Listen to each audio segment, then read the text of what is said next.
अगर ये कोई शपथ लेने राजभर, तो आपके पेट में इतने दर्द क्यों होता है?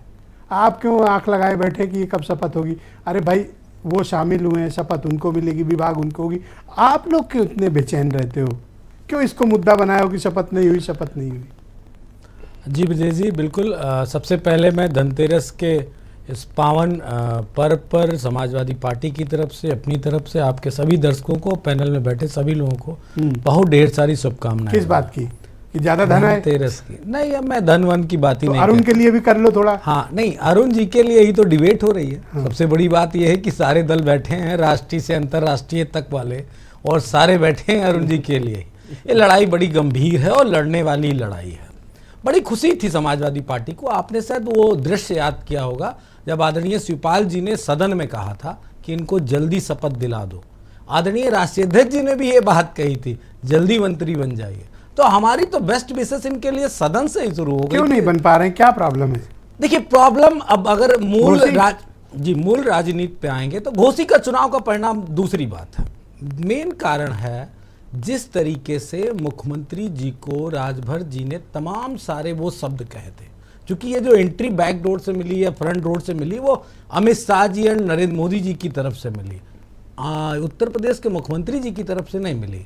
तो देखिए, हर व्यक्ति का राजनीति में पावर होता है।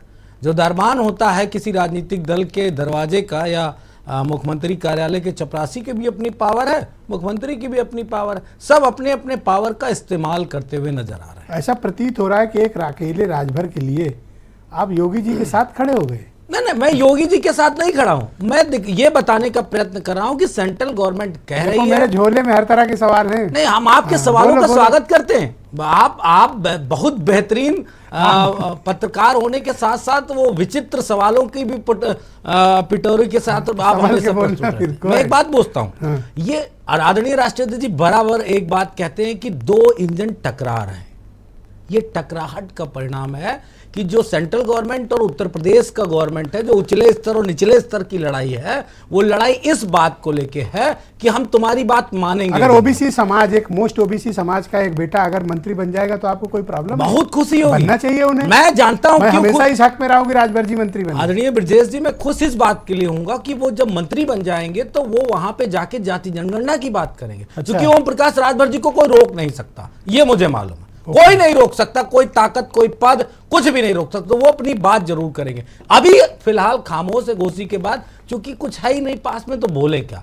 वो जाति जनगणना की बात करेंगे, सामाजिक न्याय की रिपोर्ट की बात करेंगे। अब तो खैर बिहार ने एक अलग सा ही बिल्कुल स्पष्ट टाइम क्यों नहीं मिल पा रहा? आपका क्या प्रॉब्लम है? मतलब वो कह रहे हैं कि ऊपर की बात सब एक आपने पिक्चर जमींदारों वाली स्तर वाला जी, जमींदारों वाली आपने पिक्चरें देखी होंगी। उसमें मैं कम देखता हूँ, आप बताओ। नहीं, मैं बता दे रहा हूँ। मुझे तो अमरीश पुरी पसंद है। हाँ, वही दौर 80 के दशक में। ठाकुर गरीब को जब रोटी देता था तो बड़ा तरसा के रोटी देता था और छत से ऐसे फेंक दिया करता था।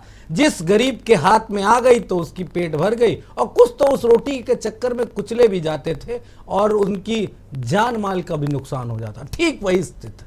मैं आपको पता नहीं कि ओम प्रकाश राजभर किसी का फेंका हुआ नहीं उठाते? अरे इस वक्त फेंकने की बात करो, मुंह बाया ऐसे ऊपर किए, कब गिरेगा तो कब मुंह खोले बैठे हैं इस वक्त। मैं कहना नहीं चाहता ये सब, लेकिन रियलिटी है। क्योंकि थैंक यू।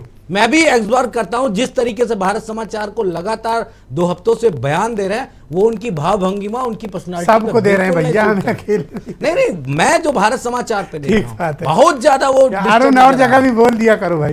ठीक है, सुरेंद्र राजपूत को बुलाया जाए।